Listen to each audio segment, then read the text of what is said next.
Warning, the following is for mature audiences, and by mature audiences, I mean if you can't handle criticism of your chosen firearm, maybe you should stick to f***ing cat videos. Hello everybody, welcome back to the channel. If it's your first time here, welcome. Today, we're going to have the ultimate showdown of the pores! So I actually don't use that word very often. I find it to be actually kind of stupid, and I just used it to get a rile out of people because some people don't understand jokes and sarcasm on the internet.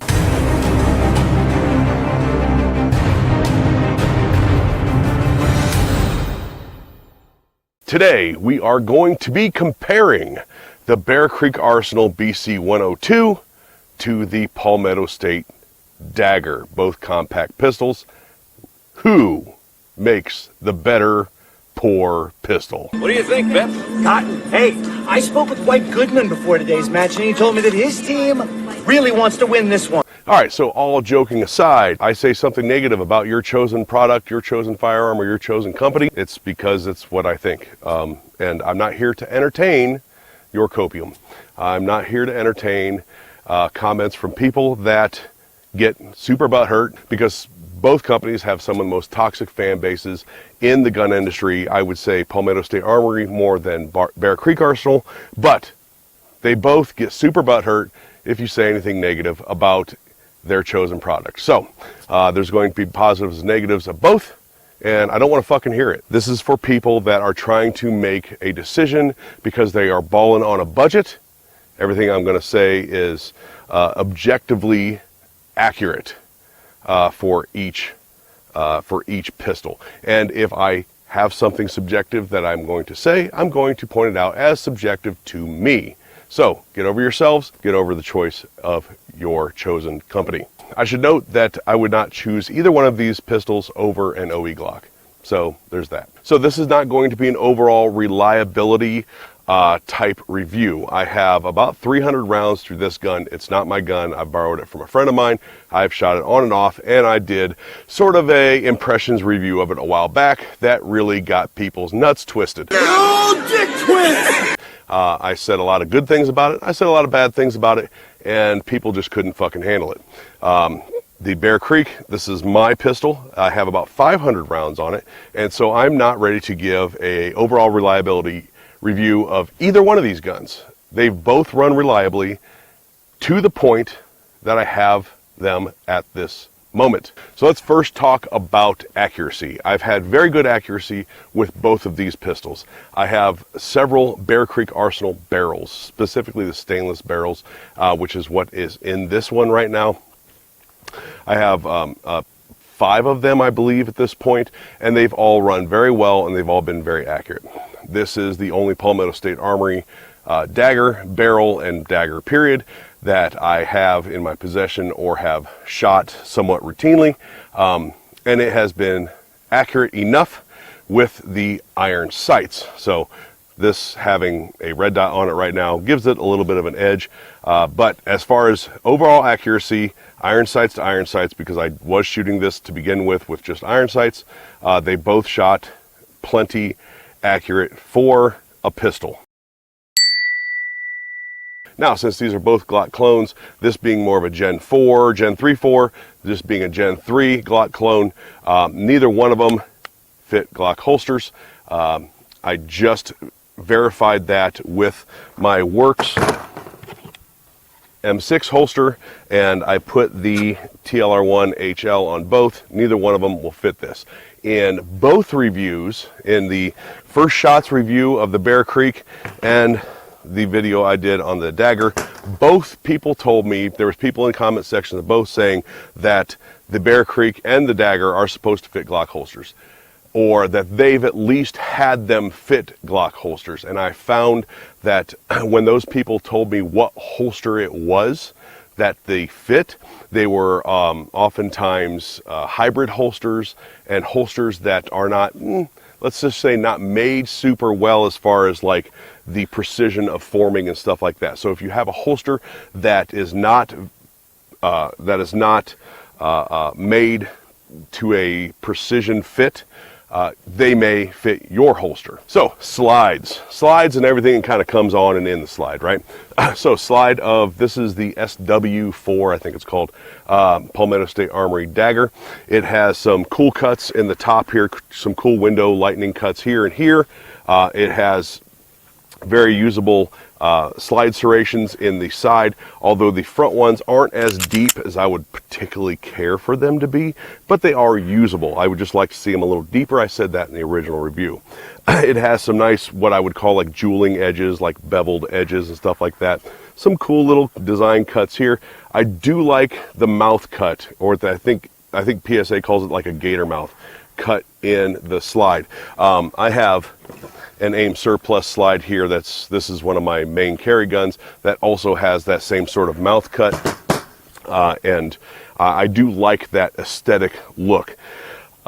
This comes at the price point that this one is at, which we're going to get into price in a little bit, comes with this black barrel, and it comes with daytime or all black suppressor height or red dot height sights.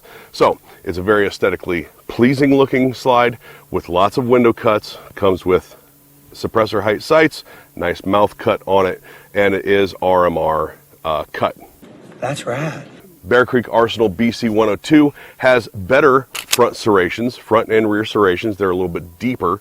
It has a large top window cut, larger side window cuts, lightning cuts, but it does come as a flat-faced slide, and only comes with these standard height sights. Now, in the original video I did on this, I said they weren't night sights. They're not really night sights, but it turns out they are photoluminescent sights, meaning if you light these up, like if they absorb some light, they will glow for a certain short period of time. But that doesn't mean a damn thing if you can't see the sights over the optic or over your suppressor. Yeah, he will not be able to see very well, Cotton. So that sort of cancels that out. Now this does come, no matter the price point, this does come with a stainless barrel, a rose gold, I think it is, or bronze, whatever, barrel, threaded barrel, all of their different colors and styles of barrel, and it doesn't affect the price point. So who wins the battle of the slides? I think Palmetto State Armory overall wins the battle of the slides. I would like to see deeper cuts in the front, in the forward serrations here. I would like to see deeper cuts there. But as far as aesthetics and what it comes with, being suppressor height sights, optic cut, this is also optic cut, but comes with standard height sights. And that is probably the biggest thing. Aesthetics are sort of subjective, but this is definitely fancier. This is objectively a fancier slide than this one is. And it comes with more usable stuff, being the taller sights than the Bear Creek Arsenal does. So, slide goes to Palmetto State Armory.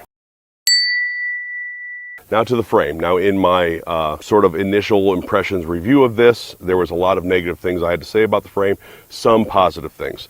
So the frame, let's go texture first. I think that PSA's texture is abysmal in this. And I say, I think that's subjective. However, if you just feel the two, right? If you just run your finger across the two textures, the Bear Creek is objectively more aggressive. Now this comes with a Gen 3 mag release, so it is non-reversible, whereas the Bear Creek comes with a Gen 4 mag release and is reversible. Now the next part is this giant finger groove in the front of the grip. The Bear Creek does not have that. The Bear Creek has a little swoop here, so to speak, and probably one of the biggest things I hear people complain about for the PSA Dagger is this spike in the middle of it. And subjectively speaking, it hits me right in the middle of my middle finger and is super uncomfortable. On the Bear Creek, you don't have that. Bear Creek leveled the back of their grip out and only put sort of a little, I don't know, swoop in there, and it cradles the hand nicely. Now moving forward from the grip into the trigger guard, the Bear Creek trigger guard is a bit roomier. Not much, but a bit roomier. They both have a single sort of undercut here for your middle finger, and neither one of them have the double undercut. However, Palmetto State Armory did do sort of a double front cut here that is at best useless. It just makes the frame look kind of cooler, I guess. But if you, especially if you have a light on it, it doesn't mean anything. But generally speaking, if you go to a class, nobody's going to teach you to shoot like this. I don't want to hear about Jerry Michalik. You're not Jerry Michalik. No, Jerry, he shoots with his finger up there, and you'll never be Jerry Michalik. So I think that the trigger guard on this is a little bit roomier and more Glock-esque. You have a little bit more meat on the bottom if you wanted to do your own double undercut. So by a thin margin, I would say this has the better trigger guard on it, by a thin margin. Now, speaking of going into the trigger guard, the Grizzly does have these depressions here. I'm going to call it sort of a glove bevel that Palmetto State Armory did not do. They have a sort of a depression glove bevel here, leaving room. It kind of goes with the larger trigger guard, so if you have gloves on, it gives your finger a little bit more room to rest against the frame, and of course finger a little bit more room in there if you have a glove on in the trigger guard. They both have accessory rails. They both take the same kind of lights, and neither one of them fit a Glock holster, so there's that. This brings me to the thumb ledges, the gas pedals or thumb ledges, whatever you want to call them. So this was one of my main complaints about Palmetto State Armory Dagger frame, is they put this sort of a swoosh in here. It's sort of it's not a ledge, it's more of like a depression in there. And it's very, very slick. There is no grip texture there. And so it's sort of a thumb ledge by appearance, but as far as functionality, it really, like, even if I dig my thumb into the frame sideways and then push down, like, that is super easy to defeat. Whereas Bear Creek put a nice ledge, an actual ledge with grip texture in it here, and I can dig, like really, really dig into that if I want to.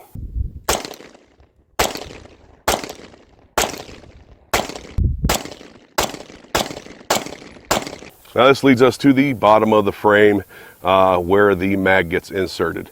So PSA, one of the things I complimented them on in my previous video was they have these mag cuts, these finger cuts to forcibly strip mags. Bear Creek Arsenal did not do that. They put a very generous mag well built into the frame though. So in my opinion, it's sort of a wash. They both have a little bit of a front lip here on the frame, this one being a little sharper, but they both have a bit of a front lip.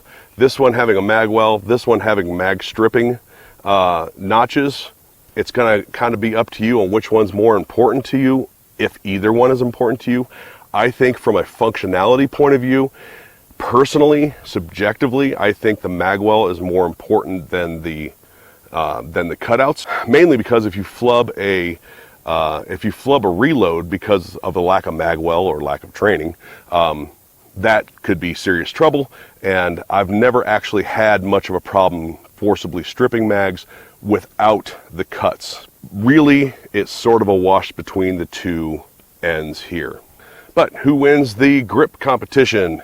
Well, I think Bear Creek Arsenal does. It has the reversible mag release. It has far, far better thumb ledges. I think, personally, I think the magwell is better. Again, that's sort of a wash though, and it has better grip texture. Ouch, town population, you bro! So magazines, they're both Glock mag compatible all the way through the spectrum. Of course, they come with the 15 round mag and are capable of using the 17 round mag, the fun sticks, the drums, all that stuff. This, however, the Palmetto State Armory comes with a single mag, and the Bear Creek Arsenal comes with 2 mags. So for magazines, BCA obviously wins. It just comes with more mags. Just comes with more mags.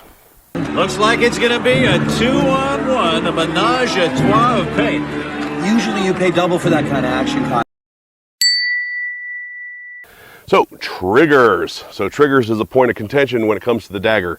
Everybody knows it. Stop pretending it's not. The Dagger comes with this hinged. I said they probably went dumpster diving in Smith & Wesson's dumpster in order to find this hinge trigger. It's a bold strategy, Cotton. Let's see if it pays off for this hinge trigger. A lot of people don't like the PSA Dagger trigger. A ton of people, including myself. It does not break as nice. It does not have, it has an okay reset, nice forced reset, but the break is not great, and it has a long gritty travel to the break. Like that's like you're just pulling your finger through down the desert floor in order to get to that wall. The break is okay, probably around 4 pounds, 4.5 pounds, somewhere in that area, and then the reset is like there's some grit in the reset, which is something I'm not used to feeling very much. And there. So, not a big fan of this trigger. A lot of people aren't a big fan of this trigger. The Bear Creek Arsenal has a little bit more traditional Glock style trigger. It's not hinged, it just has the Glock dingus, and it's not as gritty to the wall. It's actually a little bit shorter to the wall, and the break is lighter. It feels lighter. Now, whether an actual poundage is lighter, I don't care. I care about how it feels to shoot. And it feels lighter at the break. Shorter reset, better break. So for triggers, I'm going to go with the Bear Creek Arsenal to have a better trigger. I'm not the only one. Again, a lot of people complain about this trigger. Are they easily swapped out? Absolutely. But we're not talking about what you can do to your fucking gun. We're talking about how it comes. So, reliability, I've already touched on. I don't have enough rounds for either one to give a judgment on reliability, although the 300-ish rounds that I have on this and the 500 to 600 rounds I have on this, they've both been reliable to this point. Shootability is something else. Like, how does it feel to shoot it, trigger aside? The Bear Creek is really controllable. Like super soft shooting, really controllable. And I can get follow-up shots real easy. I feel nothing of any sort of discomfort in my hand. I just think that this thing is super controllable to shoot, and I said so in my initial impressions video about this. The Dagger shoots fine, but I believe to be a bit snappier. It's trigger aside. I think that this gun is snappier than it should be. And it's snappier than a lot of, if not all, of the Glock clones that I have. I feel a lot of snap, and I'm not going to call it pain, but I feel a lot in the palm of my hand when shooting. And of course, this spike that they put in the middle of their grip is super uncomfortable to shoot. But outside of that, just recoil alone, this Bear Creek Arsenal is a softer shooting gun than the Palmetto State Armory Dagger. So for shootability, definitely going with the Bear Creek Arsenal. So this brings us to price. They're closely priced depending on the day of the week. Now, to the YouTube censors, I'm not selling either one of these. I don't sell regular goods. I'm not selling any firearms at all. I don't sell firearms. Leave me alone. I'm just giving the viewer the information they need to make the best decision possible. So these come in close, and this is one of the biggest reasons I'm comparing these. Is I could compare a lot of the other striker fired, Glock clone type pistols, but these are the two least expensive ones, with the exception of the Combat Armory one, which is an absolute piece of trash. It wouldn't win anything because it's just a piece of junk. These are the two closest in price that I have in my possession. Now for the Palmetto State Armory Dagger, this is the SW4. Depending on the options you get with it, this starts regular price at $360. It is currently, I looked it up today, $320 on Christmas sale. Of course, PSA has tons of sales all the time. What I don't care about is, well, I put my PSA together for $200 because they were running a sale on the slide and they were running a sale on the lower. That's not a complete gun. Again, we're talking about complete pistols here. This is currently $320 in this configuration. The Grizzly, the BCA Grizzly, comes in at $295 regular price, no matter the configuration. It can have the rose gold barrel, it can have the TIM barrel, it can have a stainless barrel, it can have a threaded barrel, a non-threaded barrel. It comes in at $295 at its normal price. So who wins? Well, I think if you were paying attention, I think it's fairly obvious. As far as budget, that 300-ish is what I'm going to call it, $300 budget Glock clone arena. Bear Creek Arsenal definitely, and in just about every objective way, beats out the Palmetto State Armory Dagger, at least this dagger. Now they have other daggers that have different cut slides. They have other daggers with different barrels, and they have other this and the sight up front instead of in the rear and things like that. I'm talking about this SW4 dagger versus this Bear Creek Arsenal BC-102. The Bear Creek Arsenal definitely takes the cake as far as the Battle of the Pores. Unbelievable! Ladies and gentlemen, I have been to the Great Wall of China. I have seen the pyramids of Egypt. I've even witnessed a grown man satisfy a camel. I would like to see Bear Creek adopt suppressor height sights like Palmetto State Armory did. I would like to see them adopt that. I would like to see them adopt maybe some more fancy cuts in it. The bevels up here and back here make it a little bit better for holstering and unholstering, and maybe even for carry, depending on where your carry position is, versus the blocky slide. However, this has better serrations and things like that. And if you're not using an optic, it at least has sights that do glow. But I would like to see Bear Creek adopt some of that styling into their slide. I would like to see Palmetto State Armory add a magazine or two to their pistol. I would like to see a Gen 4 mag release that's reversible for people out there that need that. And I would like to see a better trigger and a better frame, altogether better frame. I'm sure this has been a long video, so thank you guys for watching. Don't forget to hit like, share, subscribe. I'm going to leave links to both down below, so you can go check out both, and you check out the sheets and the specs for yourself. But this is as fair, as objectively fair comparison as I could figure for either gun. If you don't like it, I don't give a fuck. That's just the way it is. What you're going to have to come at me with is why things like a shallower thumb ledge with no grip texture is better than having a deeper thumb ledge with grip texture. You're gonna have to come at me with that stuff in order for me to give a shit. All right, again, thanks for watching, everybody. Don't forget to hit like, share, subscribe, hit that notification bell. Check out all the links I have down below. A bunch of it helps the channel out. Also helps friends of the channel out as well, including the FFL that I go to, which is Murphy's Guns here in Tucson. They have a link down below to their Instagram page. Go give them a follow. I appreciate everybody out there. Don't forget to check me out on Rumble as well, and we'll talk to you all later.